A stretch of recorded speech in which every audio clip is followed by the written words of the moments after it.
আসসালামু আলাইকুম বন্ধুরা।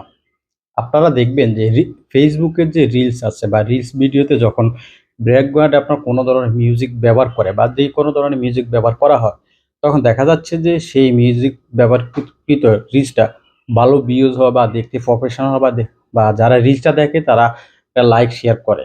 কিন্তু অনেক সময় দেখা যাচ্ছে যে আপনারা যখন অন্যের কপি করা মিউজিক বা অন্যের লাইসেন্স ছাড়া মিউজিক আপনারা ব্যবহার করেন, সেই ক্ষেত্রে দেখা যাচ্ছে যে আপনার রিলসের মধ্যে বিভিন্ন ইস্যু আসে, মিউট চলে আসে বা কপিরাইট ইস্যু চলে আসে। আপনারা যখন এই কপিরাইট ইস্যু থেকে বাঁচার জন্য আপনারা ফেসবুকের যে সাউন্ড কালেকশন আছে, সেখান থেকে আপনারা 100% কপি ফ্রি মিউজিক ব্যবহার করতে পারেন বা আপনারা অনেকে ব্যবহার করেন। কিন্তু অনেকে ব্যবহার করার পরে সেটা দেখা যাচ্ছে যে আপনার কপি ফ্রি হয় না, একটা ইস্যু চলে আসে। আসার পরে দেখা যাচ্ছে যে আপনার রিলসের যে ভিউজ আছে বা আপনার যে ফেজ বা প্রোফাইলের যে আপনার যে রিচ আছে, ইমপ্রেশন সেগুলো কমে যায়। আমি আজকের ভিডিওর মধ্যে আপনাদের দেখাবো আপনারা কিভাবে ফেসবুকে সাউন্ড কালেকশন থেকে কোন সঠিক নিয়মে যে মিউজিক বা সাউন্ড ব্যবহার করলে আপনার রিলসের মধ্যে আপনার কখনো যে কপিরাইট ইস্যু আসবে না। আমি শুরুতে আপনাদের আমার একটা প্রোফাইলে গিয়ে আপনাদের দেখাচ্ছি যে ফেসবুকের প্রোফাইলে আমি ফেসবুকের প্রোফাইলে চলে আসলাম। আসার পরে দেখেন আমার ফেসবুক ওপেন হলো।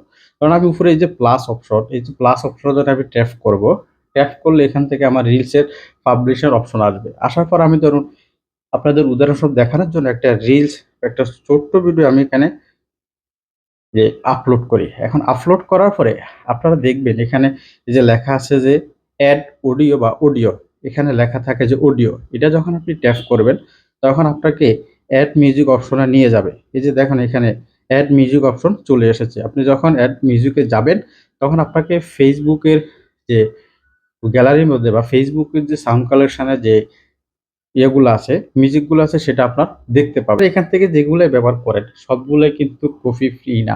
ফেসবুকের যার যে মিউজিক ওনারের সাথে বা যেই ভোকাল অনুসারে আপনার যদি ডিট করা থাকে বা এগ্রিমেন্ট করা থাকে তাহলে সেগুলো কপি ফ্রি হয়। আদারওয়াইজ ডিট করা না থাকলে বা নবায়ন না হলে সেটা কপি হয়। আপনারা অনেক সময় এখান থেকে ব্যবহার করে থাকেন। কিন্তু এখান থেকে ব্যবহার করার পরও দেখা যাচ্ছে যে আপনার ফেস বা প্রোফাইলে রিলসের মধ্যে আপনার ইস্যু চলে আসে বা কপিরাইট ইস্যু আছে বা আপনি যে জিনিসটা পাবলিশ করেছেন সেটা মিট হয়ে যায়। আমি আমার ল্যাপটপের মাধ্যমে আপনাদের দেখাবো যে আপনি কোন পদ্ধতিতে ফেসবুকের সাউন্ড কালেকশন থেকে যদি আপনি 100% ব্যবহার করেন সেটা কপি ফ্রি হবে। চলুন ভিডিওর মূল বিষয়। এই জন্য আপনারা আপনাদের ফেসবুক ব্যবহার করেন যেটা, সেটার যে মেটা বিজনেস সুইচে সেখানে আপনাকে যেতে হবে। আপনার মোবাইল দিয়ে এই কাজ করলে আপনার সুবিধা হবে না। তো আমি আপনার ল্যাপটপের মাধ্যমে দেখাই দিচ্ছি কিভাবে আপনারা রিলসের মধ্যে যে আপনার কফি যে সাউন্ড আছে বা মিউজিক আছে আপনারা ব্যবহার করবেন। সেটা ব্যবহার করার পর আপনারা দেখেন অনেকের কফি কপিরাইট চলে আসে বা কফি ইস্যু চলে আসে।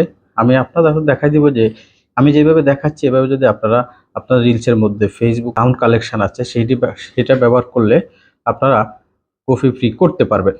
তা আমি যখন আমার এই যে ফেসবুক পেজের যে মেটা বিজনেস সুইচে চলে আসলাম। আসার পরে এখানে দেখবেন যে নিচে সাউন্ড কালেকশন, এখানে যদি আপনারা ট্যাপ করবেন, ট্যাপ করলে আপনাকে পরের পেজে নিয়ে যাবে। এখানে আসার পর আপনারা অনেক আপনারা সাউন্ড পাবেন বা কালেকশন পাবেন যেখান থেকে এই মিউজিকগুলো ব্যবহার করলে এগুলো 100% কপিরাইট ফ্রি বা কপি ফ্রি।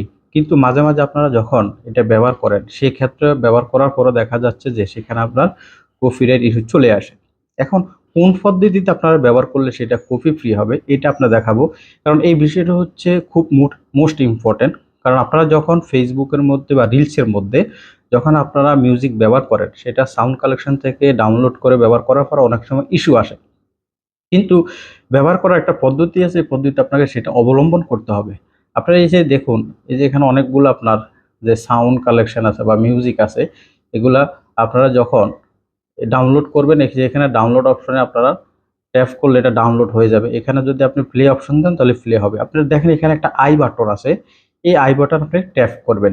এখানে ট্যাপ করলে দেখেন এই সং বা এই মিউজিকের একটা ইনফরমেশন আসবে। এখানে দেখুন copy attribution information, copy song link, মানে তার মানে হচ্ছে আপনি এই যে কপি ফ্রি সংটা বা মিউজিকটা ব্যবহার করবেন, এই যে ডিটেলসটা আছে এই সঙ্গের বা এই মিউজিকের ডিটেলস আছে, আমি আপনাদের বোল্ড করে দেখাচ্ছি। এই যে ডিটেলসটা আছে এটা আপনি এখান থেকে কপি করে নিয়ে আপনাদের যে রিলসের যে ডিসক্রিপশন আছে সেখানে আপনারা ব্যবহার করতে হবে বা সেখানে আপনার দিতে হবে। তাহলে আপনারা কপি ফ্রি মিউজিক এখানে ব্যবহার করতে পারবেন। যেই মিউজিক আপনি ব্যবহার করেন না কেন, আপনাকে অবশ্যই অ্যাট্রিবিউশন ইনফরমেশনটা আপনাকে দিতে হবে। দিলে আপনি 100% কপি ফি বা আপনি মিউজিক যেটা ব্যবহার করো এটা 100% কপি। আমি আজকে দেখালাম যে আপনারা ফেসবুকের সাউন্ড কালেকশন থেকে মিউজিক বা সং ব্যবহার করার কারণ বা সঠিক ব্যবহারে আপনার রিলসের মধ্যে কোনো ধরনের কপিরাইট ইস্যু আসবে না। যদি ভিডিওটি আপনাদের সামান্যতম উপকার আসে, আমি বলবো ভিডিওটি শেয়ার করবেন। দেখা হবে পরবর্তী ভিডিওতে। ভালো থাকবেন, সুস্থ থাকবেন। আল্লাহ হাফেজ।